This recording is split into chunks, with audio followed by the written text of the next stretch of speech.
News 7 Tamil, பொறுப்பும் பொது நலமும். எபோலா நோய் பாதித்த பகுதிகளில் ஐக்கிய நாடுகள் அமைப்பின் பொதுச் செயலாளர் பான் கி மூன் சுற்றுப்பயணம் மேற்கொண்டார். நோயை பரப்பும் சில பாரம்பரிய நடைமுறைகளை கைவிடவும் அவர் ஆப்பிரிக்க பொதுமக்களுக்கு வேண்டுகோள் விடுத்தார்.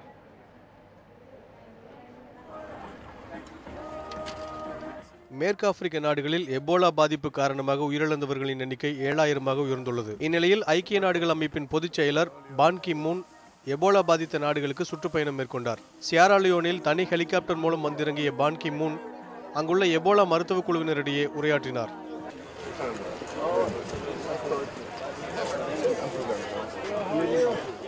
அப்போது பேசிய அவர் எபோலா நோயை முற்றிலும் ஒழிக்க வேண்டிய தேவையை வலியுறுத்தினார்.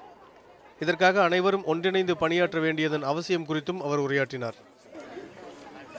World Health Organization providing the strategic vision. எபோலாவால் யாரும் பாதிக்கப்படவில்லை என்ற நிலையை உருவாக்குவதே நமது இலக்கு. இதற்காக உலக சுகாதார மையம் வழங்கியிருக்கும் அறிவுரைகள் மற்றும் வழிகாட்டு நெறிமுறைகளை நீங்கள் பின்பற்ற வேண்டும். அனைவரும் இணைந்து பணியாற்றுவதன் வாயிலாக நாம் இதை சாதிக்க முடியும். Working together with world leaders.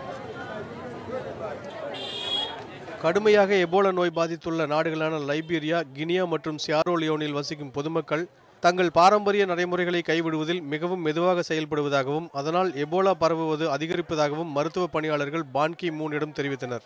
உதாரணமாக, எபோலாவால் உயிரிழந்தவர்களின் உடல்களை சாதாரணமாக கைகளை கொண்டே கழுவும் நடைமுறையை கைவிட யாரும் தயாராக இல்லை என்பதையும் அவர்கள் தெரிவித்தனர். இதையடுத்து இதுபோன்ற பழக்கங்களை கைவிட்டு எபோலாவை முற்றிலும் ஒழிக்கும் நடவடிக்கையில் ஒத்துழைக்க வேண்டும் என்று ஆப்பிரிக்க பொதுமக்களை பான் கி மூன் கேட்டுக்கொண்டார்.